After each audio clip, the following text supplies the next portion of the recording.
So the purpose of the Senior Academy is to get the best young talent, 17, 18, 19 years old, obviously out of school so that they can train in a full-time basis, and they come in 4 days a week, just like the big guys that are training during the day, and they train during the evening and aim to progress their rugby union skills.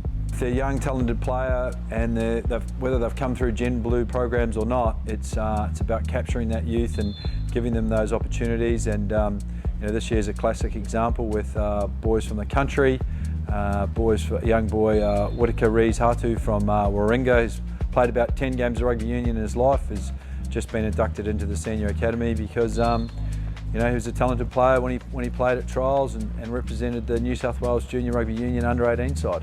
The key objective of the Waratahs Senior Academy is to work parallel with the Shute Shield clubs and develop these young rugby players for the future. Trying to develop the player as a rugby player, but we're also trying to develop him as a person. So we're looking at providing them with support for their career. Sometimes that's around the university, sometimes that's around work. Be the very best, you've got to train with that attitude and application. So we've got 6 of our normal academy players, I suppose, that have come through our ranks that are training with the main squad now, and obviously we've got a new inducted group of 24 boys that are in training up until Christmas. They train right through, and the difference really is that the Waratahs train during the day.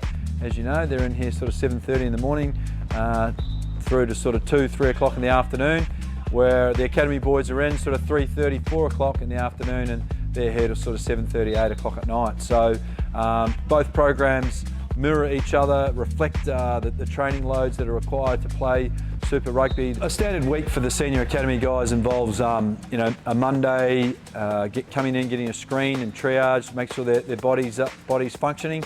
Then they're out on the field with our head academy coach Shannon Fraser, Matt Everard. We've got our strength and conditioning staff out there, and they're going through their paces, obviously, in their run technique, their ball skills, their tackle skills, their ruck skills, all the elements of the game, particularly sort of focused on a holistic approach for them at this time of year. Then they hit the gym. Then a Tuesday is a little bit more detailed with education, often rugby IQ. Sometimes it's about, we have a financial planner in, we have a SADA in to talk to them about healthy things that they need to be doing in that space, and then they're back onto the field for a bit longer running and an upper body session. Wednesday's off, all players off, look after themselves, and then Thursday they're back in for another all-body rugby skills and all-body workout in the gym and more conditioning within that day as well. So if they're under 18, it doesn't matter whether you're at school anymore, you can play for the Gen Blue under 18s, you can make the Australian schools and under 18 side.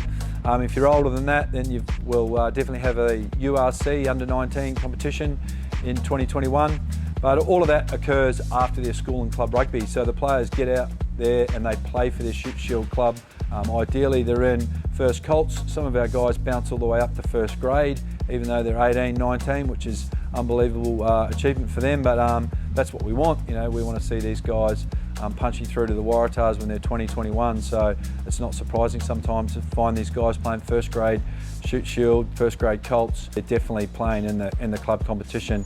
That's the rigours of the game that we want them to get used to. So club rugby is key when they've left school.